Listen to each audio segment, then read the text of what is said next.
Hello, great day to all of you. I am going to share to you the ways and means how to make millions out of your own home. What does it mean? I want to give the point to you that buying your own homes will make you a millionaire. There is nothing very complicated along that line. Wala pong komplikasyon. Bumili ka ng sarili mong bahay at magiging milyonaryo ka pagdating ng panahon.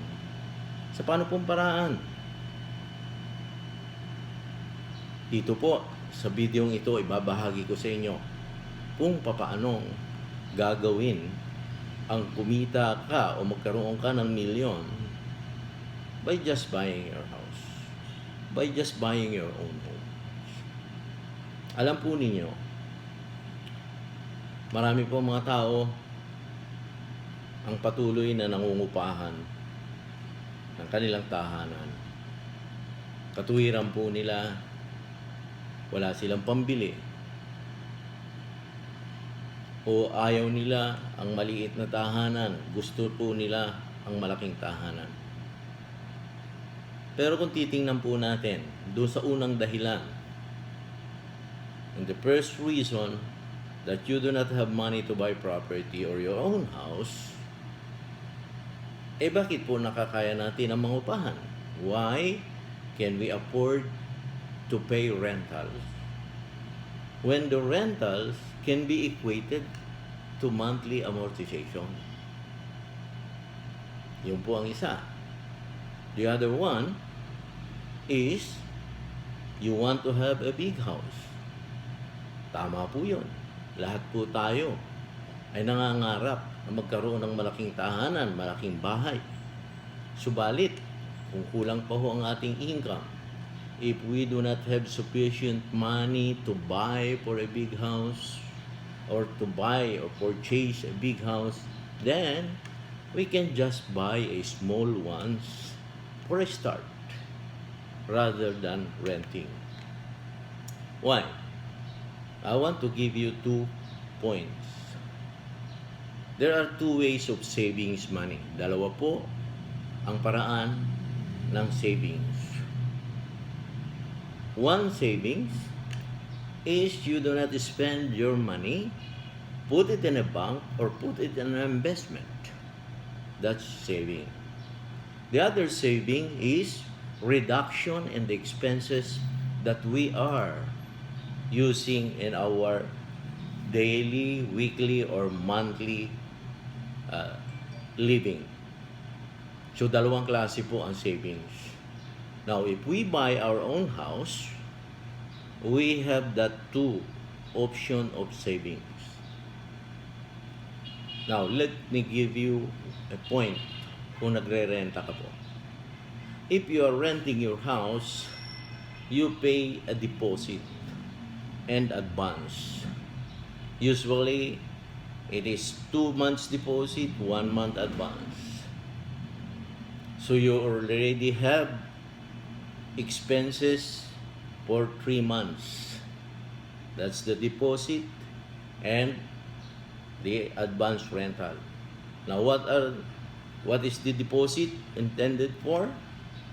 It is intended to answer for any damages or maybe to the unpaid bills that you have accumulated during your stay in the house that you are renting. Yung po yung panagot doon sa mga pagkakautang na maaring iwanan ninyo tulad ng electric bills, water bills, or maybe telephone bills. The other one, pwede po yung mga damages. So, yung mga nasira ninyo doon sa inuupahan yung bahay. So, lahat po, meron ka na kaagad gastos. You already have expenses for that. Now, the rentals that you pay every month is already an expense.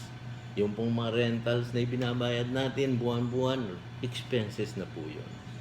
Bakit po?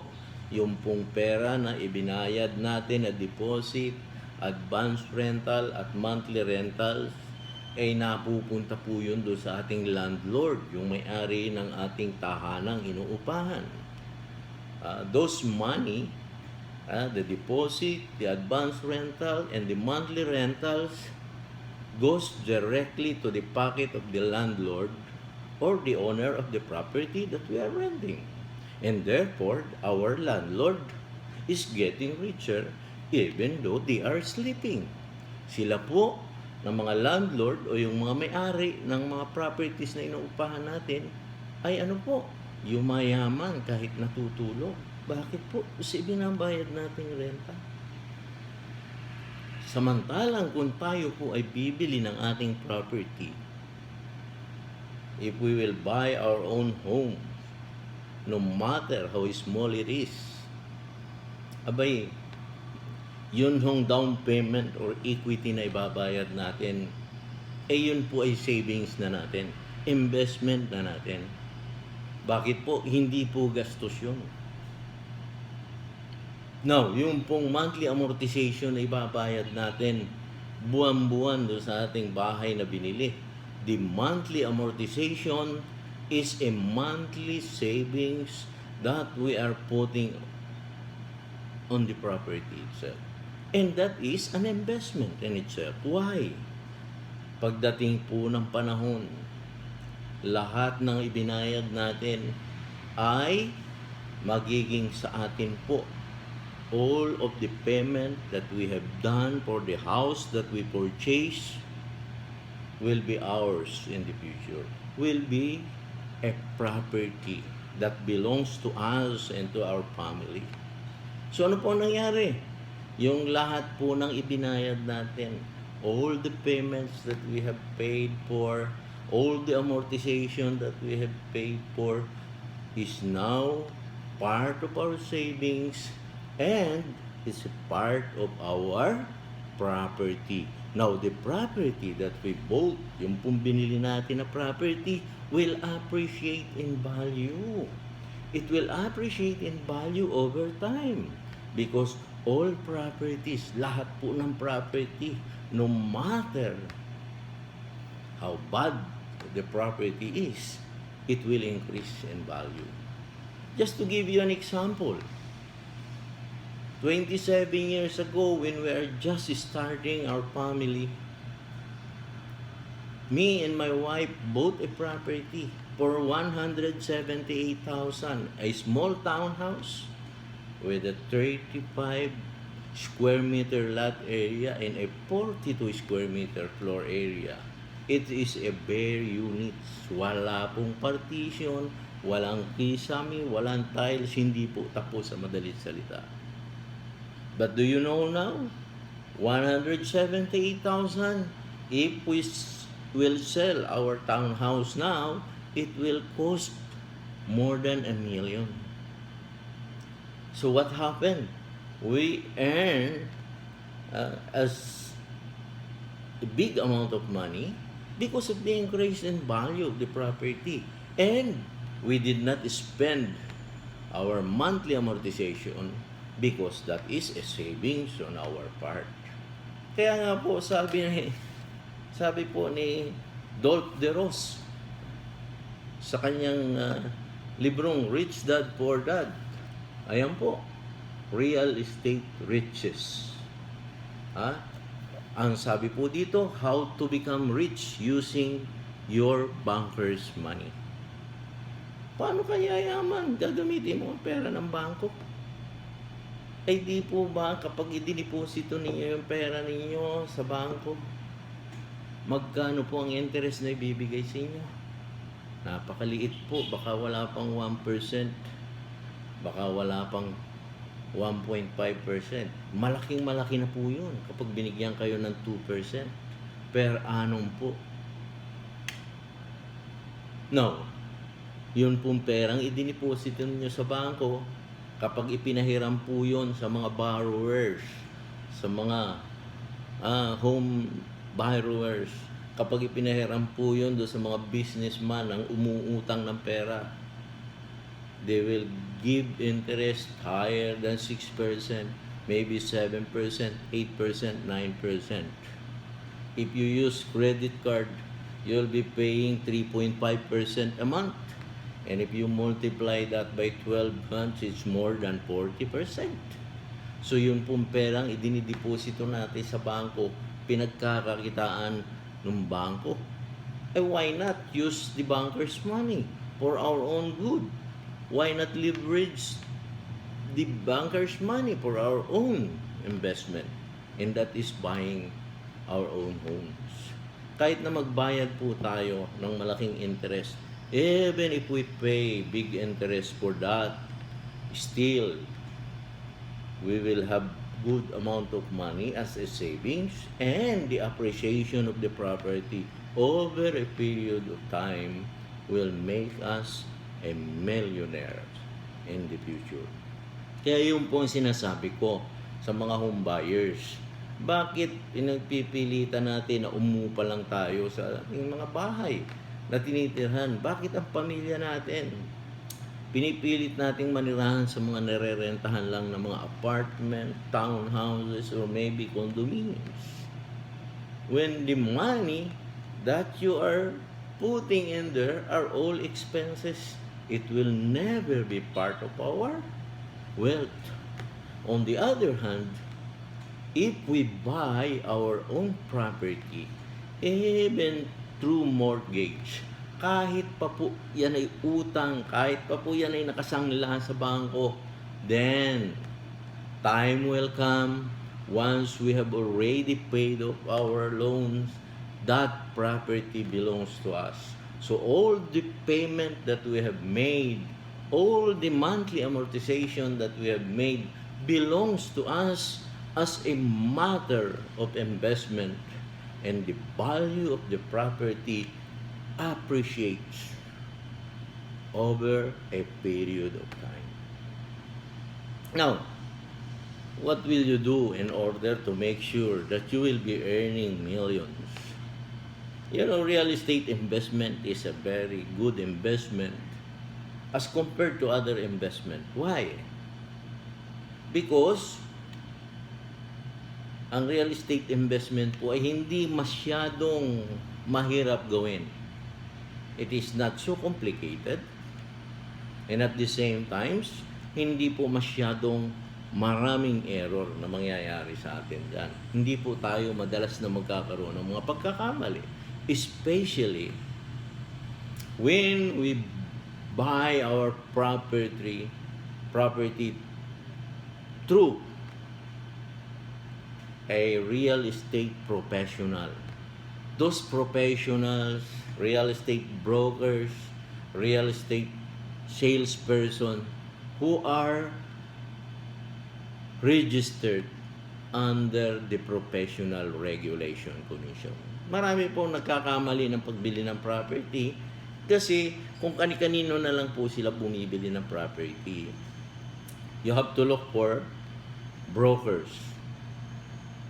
Yun ang mga brokers na hanapin ninyo ay yung pong mga merong track record. Yung pong mga brand name. Ano po yung brand name? Yung kilala na po. Di ba? Para po yung bumili kayo ng bahay. Kanino kayo bibili ng bahay? Doon sa developer na merong branding. Doon sa developer na merong track record. Hindi po kung kani-kanino na lang. Doon ho tayo madalas nagkakamali. You know, buying a real estate property, buying your own home, is one of the major decisions that we will be making in our life. It is one of the major investment that we will be doing in our life. So when you make your decision to buy your property, when you make your decision to purchase your own home, you must buy your property through a professional real estate broker, and of course, the developer will be part of the scheme na ibibigay sa inyo ng professional broker. Hindi po kung kani-kanino na lang kayo bibili. Doon po madalas nagkakaroon ng mga pagkakamali. And besides, you do not entrust your money to the agent or to the broker. Kailangan po yung pera na ibibigay ninyo sa mga ahente o doon sa broker, talagang may pagkakatiwala nyo sa kanila kung hindi maiwasan na ibigay sa kanila. Hindi po pwedeng basta na lang ninyo bibitawan yung pera nyo. Imagine, these are your hard-earned money. Imagine, these are the money that you have worked for. Pinagpawisan po ninyo ito. Pawis po at dugo ang katumbas ng pera na ibabayad ninyo. Kaya wag nyo na lang pong basta ibibigay kung kani-kanino. Make it a point that when you give your money, when you entrust your money to the salesperson or to the broker, that salesperson or broker is a salesperson or a broker with integrity. Yun pong may integridad. Yun pong mapapagkatiwalaan. Those who are honest. Those who are trusted. Huwag po yung kung kani-kanino na lamang po ninyo ibibigay yung inyong pera. Alam nyo po, yung pong salesperson or yung broker, yun ang magtuturo sa inyo ng properties na dapat ninyong bilhin para sa inyo sa panimula po ninyo, especially if you are just starting small. Bakit po? Kasi yung pong broker, ang professional broker po, ang magbibigay sa inyo ng tamang property na angkop sa inyong pangangailangan. Hindi po yung bibigyan kayo ng property na hindi angkop sa inyong pangangailangan o hindi angkop doon sa inyong income. Those are the things na kailangang maibigay sa inyo ng maayos. Mabigyan kayo ng mga advice, ng mga plano, ng mga payo, or ng mga ano pa mang mga bagay na magbibigay sa inyo ng tamang desisyon when you buy your house. Kasi po, alam niyo, marami pong ibinebentang property. Pero yung pong mga property na yan, there are times that these are properties that will not appreciate so much over a period of time. Kaya nga po, kailangan ninyo ang mga professional broker, yung mga professional na broker na magbibigay sa inyo ng advice. Bakit po? Sila po ang may experience. Sila po ang mayroong mga karanasan na kung alin ang mga property na pwedeng ibigay sa inyo na magbibigay ng real value, yung magbibigay ng tamang appreciation ng property over a period of time. Kaya po, broker na dapat may track record, may branding. Kami po, sa Loredo Realty, 27 years na po kami sa real estate business. Dumaan na po ang napakaraming mga unos, bagyo, kung ano-ano pa. And tuloy-tuloy pa rin ang aming negosyo. Why? Because we have anchored our services as a real estate broker. Saan po? Honesty, integrity, and professionalism. Bakit po namin nasabi yun? 27 years po kami sa real estate business. 13 years po, number 1 broker po kami ng BAA Builders Corporation. Number 1 po kami. So yun po yung track record namin. And the 14 years, number 2 or number 3 po kami. So in 27 years, nandun po kami sa top 3. 13 years, number 1 po kami. 11 years po, consecutive number 1 broker po kami ng BAA Builders Corporation.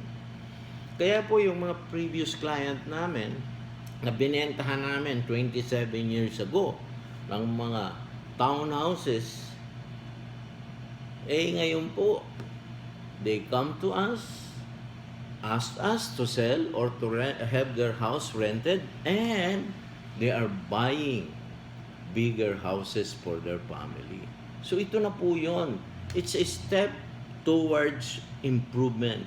It is a step towards, pag-unlad po yun. Tayo po, uunlad po tayo.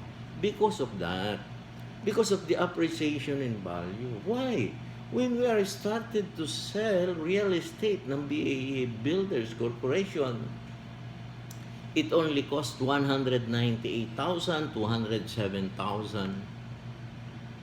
Ngayon po, alam niyo na kung magkano presyo na ng mga townhouses ng BAE Builders Corporation? 3.2, 3.5, 4 million. So, makita po ninyo, kung nakabili ka nung panahon, 27 years ago, ng mga 198,000, 200,000, ngayon po, million na ho ang halaga nun. So, you become millionaires by just putting your money as an investment, as a savings for your own home, and then later on, you can sell it for 1 million or over 1 million pesos. So you become millionaire by just buying your house. But if you keep on renting, wala po. Kaya po yung mga kliyente namin na nag-decide na magrenta, kapag dumating sa amin, sasabihin nila, alam mo, itong townhouse na to, nung time na yon, ang akala ko ang liit. Ang akala ko ang layo-layo ng Las Piñas. Bakit ngayon, ang lapit-lapit na? Simple lang po. Simple lamang po ngayon. Bakit po? Hindi na po distansya ang pinag-uusapan. Hindi na po distance ang pinag-uusapan ngayon. It is the relative distance. Ano po yung relative distance? Relasyon po ng distansya over a period of time of travel.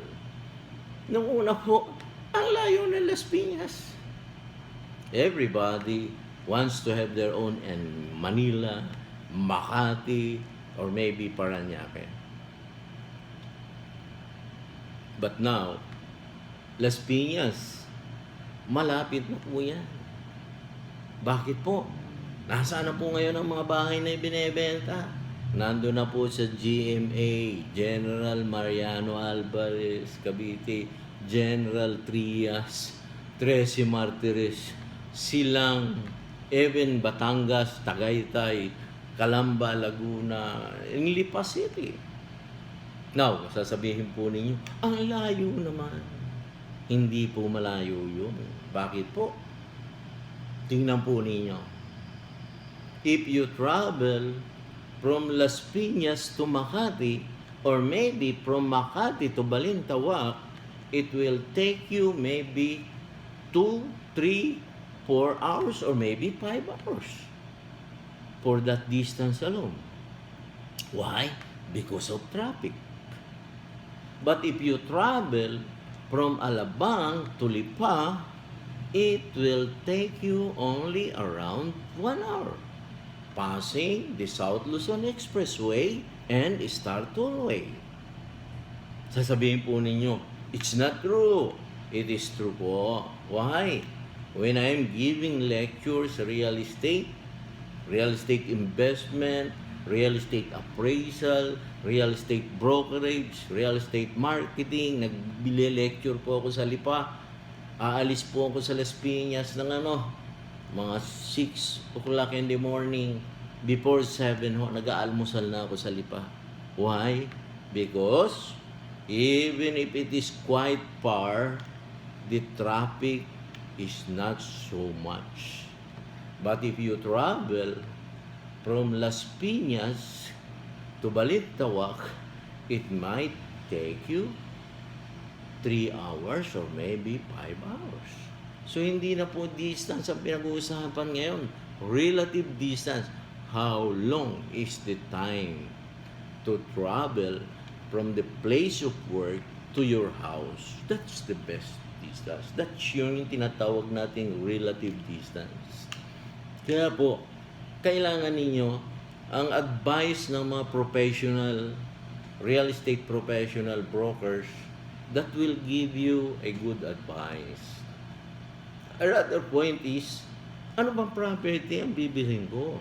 Sino ba ang developer? Why? It matters, my friend. It matters to have your property coming from a good developer. At sino po yung developer na yun? Developer na merong branding, developer na merong track record. Ano po yung branding? Para po yung bumibili ka ng toothpaste. Anong binibili mong toothpaste? Colgate. Pabili po ako ng toothpaste. Colgate. Para kang bumili ng kotse. Pabili po ng kotse. Anong kotse? Toyota. Mercedes-Benz. With branding.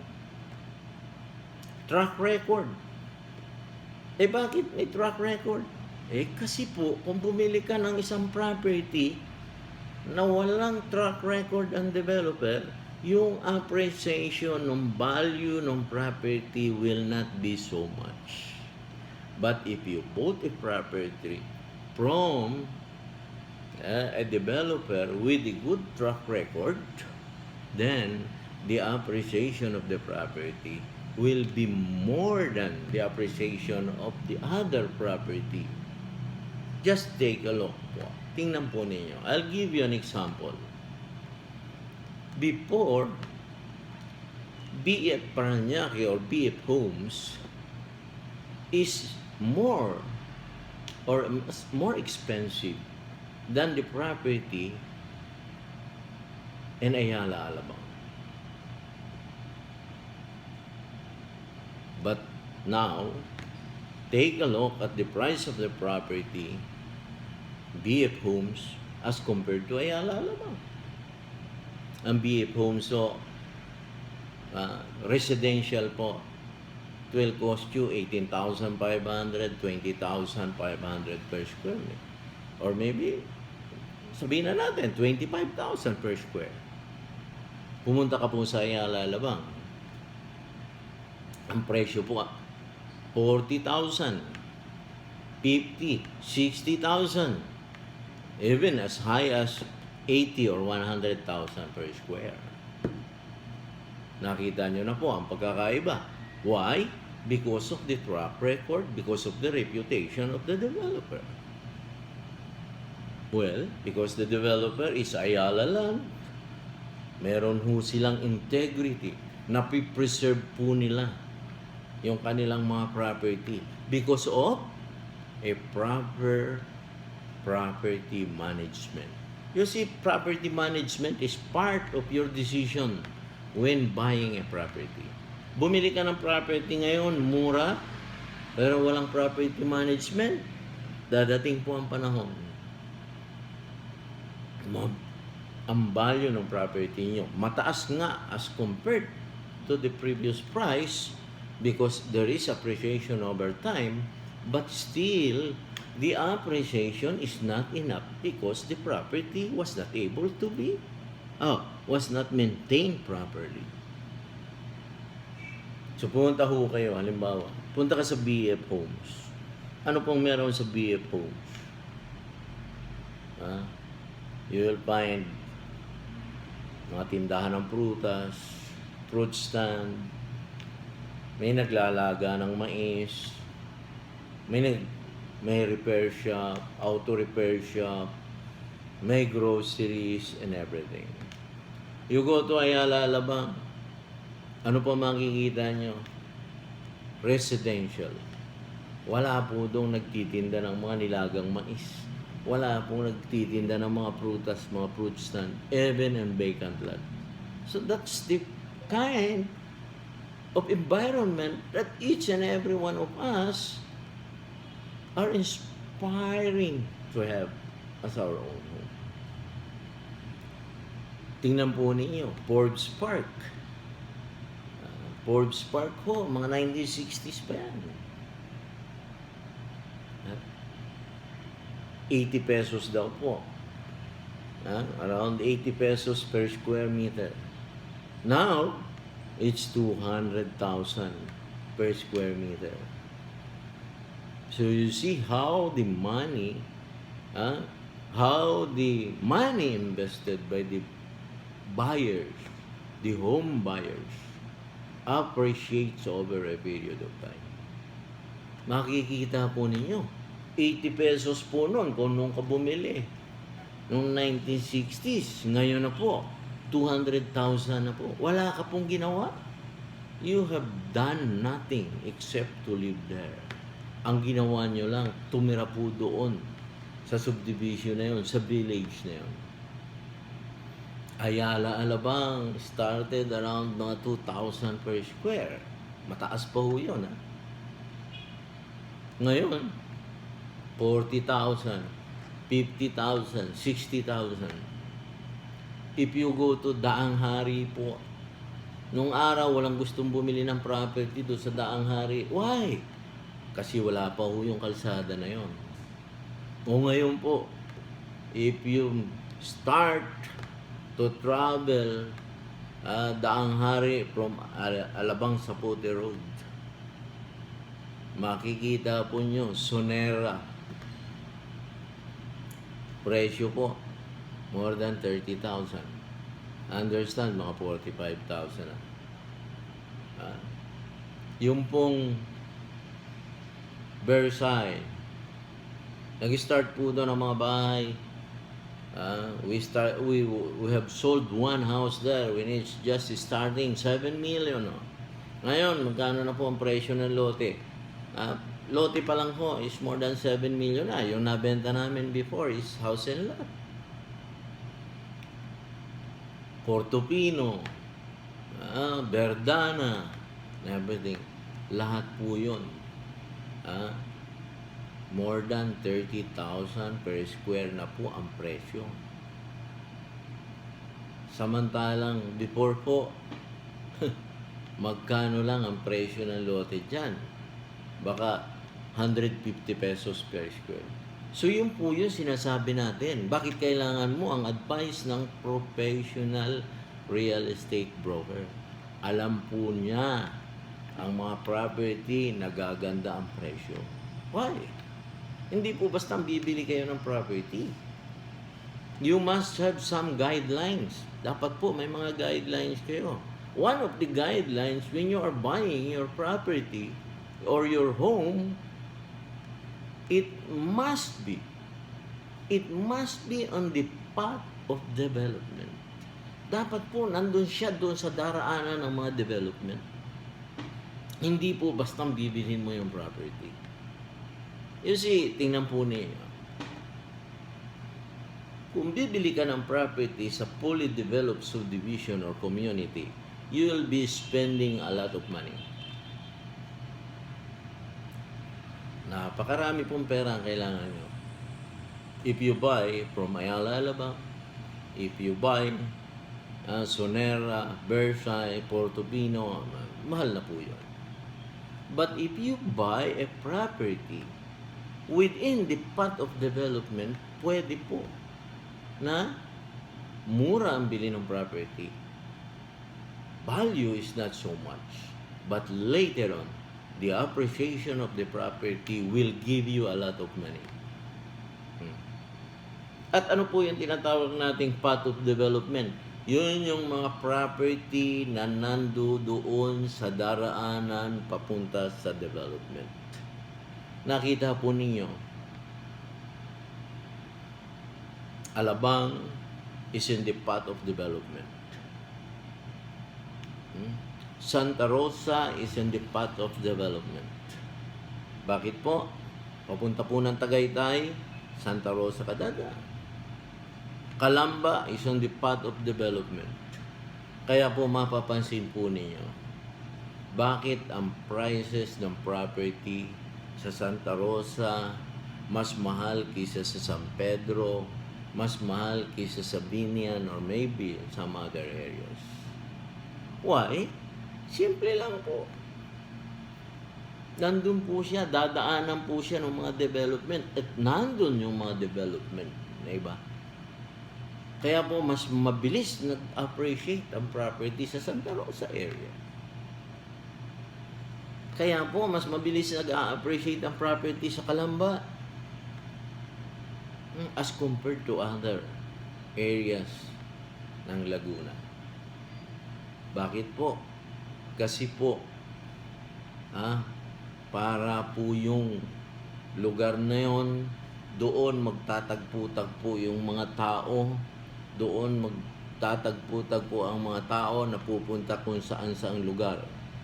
So it is a point of convergence, it is within the path of development. Yan po ang ibig sabihin. Kaya po dapat you look for a professional real estate brokers who have the branding, who have the track record, in order that they will give you a good advice, solving your problem on how you will buy your properties so that you will become millionaires in the future. So that is my advice to you when you want to have your property, and make sure to buy your property, even if it is very small, even how small it is, it's better to buy than to rent. Mabuti pa po ang bumili kaysa sa magrenta ka. Bakit po? Ang renta, gastos po yan. Ang renta, patuloy na gastos po yan. Ang pinayayaman natin, landlord. Pero kapag bumili ka, savings po yan. Savings, in a sense, inilalagay mo ang pera sa iyong property, which later on will become your property. That's one. And another saving is that you are not wasting your money as an expenses, because your monthly amortization is a savings in itself, and it is an investment. So the best decision in your life, sabi nga po ni Paulson, Richard Paulson, if you don't own a house, buy one. If you have one house, buy another. And if you have two houses, buy the third house. Because real estate is one of the best investment in the world. Thank you for your time, and I hope that you will look for your professional brokers when you decide to buy your property, your first house, your second house, or your third house. And you can contact me, Real Estate by Elmer Loredo, 0920-913-4800 and 0917-890-7743. Or you can email me at loredorealty888@gmail.com. Thank you and God bless you.